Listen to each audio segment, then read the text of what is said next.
Naka-express ang magkakasunod na pagkatalo ng Gilas Pilipinas sa FIBA Asia Cup ay nag-iwan ng malaking tanong sa mga basketball fans. Ano ang tunay na nangyayari sa koponan? Sa kabila ng pag-asa matapos ang paghahanda, nababalot ngayon ng kontrobersiya ang diskarte ni Coach Tim Cone matapos ang dalawang talo. Marami ang nagtatanong sa kanyang naging overconfidence, rotations at in-game adjustments na tila naging malaking factors sa pagbagsak ng Gilas. Ang dalawang talo ay nagbigay ng boses sa mga kritiko na nagsasabing dapat na bang palitan ang coach. So we're disappointed, but the tournament's not over for us. We have a big game against Iraq coming up and see if we can get into the next round. But we just need to keep battling, keep our heads going forward, and don't sink because of these last two losses. We can't afford that. There's still more to do, and we're going to be ready for our next game. Pero may pag-asa pa bang bumangon ang Gilas? Ito ang mga katanungan na sasagutin natin sa videong to. Handa na ba kayong malaman ang buong detalye sa likod ng kontrobersiyang ito? Matapos ang dalawang sunod-sunod na pagkatalo ng Gilas Pilipinas sa FIBA Asia Cup, laban ng Chinese Taipei at ng New Zealand, ginulat ang lahat, hindi sa panalo, kundi sa nakakagulat na pagbagsak ng koponan.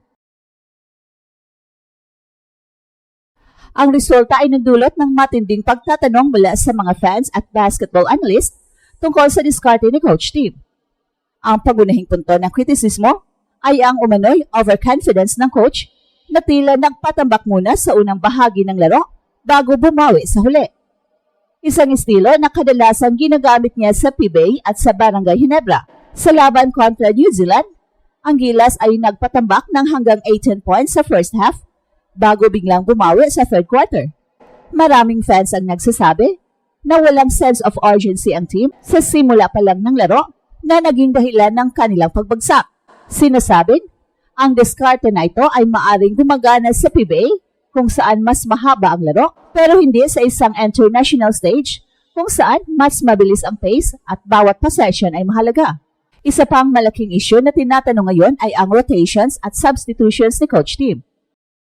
Hindi maintindihan ng marami kung bakit limitado ang playing time ng isang key player tulad ni Scottie Thompson na kilala sa kanyang hustle at all-around game. Sa laban kontra New Zealand, maraming fans ang nagulat nang sabay-sabay na pinalabas ni Coach Tim sina Scottie Thompson, Justin Brownlee, Junmar Fajardo at Dwight Ramos sa isang critical stretch ng laro na nagbigay daan sa tall blocks na makakuha ng momentum. Ang ganitong substitutions ay imposible para sa isang koponan na naghahabol at nagdulot ito ng pagkadismaya ng mga fans na umaasang gagamitin ni Coach Tim ang kanyang best players sa mga clutch moments. Ang kawalan ng chemistry at rhythm ng Gilas sa first half ay nagpalala pa sa sitwasyon na nagdulot ng mas maraming pagkakamali at turnovers. At dagdag pa sa problema ang kakulangan sa in-game adjustments. Bagamat nagawa ng Gilas na makabalik sa laro sa pamamagitan ng paggamit ng zone defense laban sa New Zealand, bigla na lang itong inabandona ni Coach Tim pagkatapos ng 2 o 3 minuto.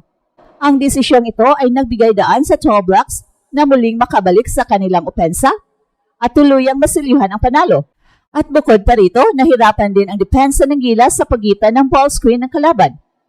Ang kanilang switch defense ay nagresulta ng maraming easy baskets, layups at open shots para sa New Zealand na nagpakita ng 1 o 2 hakbang ang late ng kanilang depensa. Well, maraming fans ang nagtatanong kung bakit hindi nakikita ang pamusong triangle offense ni Coach Tim na dati naging susi sa tagumpay ng Barangay Ginebra. Ang Gilas ngayon ay walang flyers at ball movement at umaasa lang sa one-on-one plays. Ang style na ito kung saan ang first open man takes the shot ay hindi karaniwan para kay Coach Tim na kilala sa paggalaw ng bola at paggamit ng buong shot clock para mahanap ang pinakamagandang opensa. Ang kawalan ng triangle offense ay isang malaking puzzle para sa mga fans na nagdudulot ng katanungan kung bakit hindi ito ginagamit sa isang international competition. Ang pagiging stagnant ng opensa ng Gilas ay nagpahirap sa kanila na makakuha ng madaling puntos at nagresulta sa mga forced shots at turnovers. At dahil sa mga nabanggit na problema, maraming fans ang nagtatanong ngayon kung dapat na bang palitan si Coach Tim Cone. Ang dalawang pagkatalo ay naglagay sa Gilas sa isang do-or-die situation At ang kanilang pag-asa na makapasok sa susunod na round ay nakasalalay na lang sa kanilang laro laban sa Iraq. Ang mga kritiko ay nagsasabi ng estilo ni Coach Tim ay hindi angkop para sa international stage, kung saan mas mabilis at mas physical ang laro. Naniniwala sila na ang PBA style ay hindi epektibo sa FIBA at kailangan ng isang coach na may international experience upang magbigay ng panalo.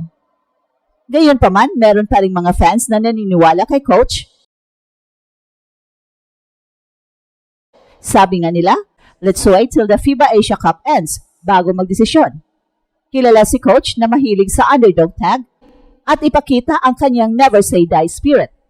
Isang panalo laban sa Iraq ang magbibigay ng bagong buhay sa Gilas at maaring magpabago sa kanilang landas sa competition. Ang laban na ito ay isang pagkakataon para patunayan ni Coach Tim na mali ang mga kritiko at na ang kanyang diskarte ay epektibo pa rin. Ang kanyang track record sa PBA ay hindi dapat baliwalain at ang kanyang championship experience ay isang asset na maaring maging susi sa tagumpay ng Gilas. Ang pag-asa ng bayan ay nakasalalay sa kanyang kakayahang mag-adjust at ipakita ang kanyang galing sa isang critical na laro. Ang Gilas Pilipinas ngayon ay nasa isang do-or-die situation. Ang kanilang laban kontra Iraq ay hindi lang isang simpleng laro, kundi isang pagkakataon para bumangon at patunayan ang kanilang kakayahan. Sa kabila ng mga kritisismo at kontrobersiya, ang team ay nanatiling buo at handa na lumaban. Ang pagkawala ni Kai Soto ay isang malaking butas, pero ang presensya ni Justin Brownlee, Junmar Fajardo at Kevin Kimbao ay sapat na para magbigay ng pag-asa. Kailangan lang nilang mahanap ang tamang chemistry at rhythm sa laro. Ang laban kontra Iraq ay isang testamento sa katatagan ng Gilas. Ang kanilang depensa at opensa ay kailangang bumalik sa tamang forma. Ang adjustments ni Coach sa laro na ito ay magiging critical. Kailangan niyang hanapin ang tamang rotations at substitutions at kailangan gamitin ang kanyang experience para ma-outsmart ang kalaban. Ang never say die spirit na kilala sa Barangay Ginebra ay kailangang makita sa laro ng Gilas dahil ito ang huling pagkakataon nilang makapasok sa susunod na round. Ang bawat manlalaro ay kailangang magbigay ng 100% para sa bayan at kailangang maging disiplinado sa court.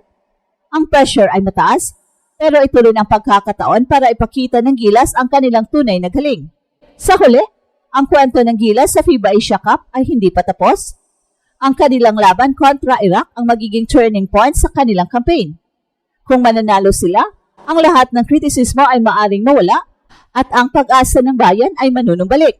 Pero kung matatalo sila, ang kontrobersiya ay lalo pang lalaki. Ang mundo ng basketball ay naghihintay at ang bawat Pinoy ay nagdarasal para sa panalo ng ating pambansang koponan. Ang resulta ng laban na ito ay magiging malaking factor sa kinabukasan ng Gilas. Ito ang huling pag-asa para sa koponan at ang lahat ay nakasalalay sa isang laro. At ito ang Express Info kung saan bawat kwento ginulat ang mundo.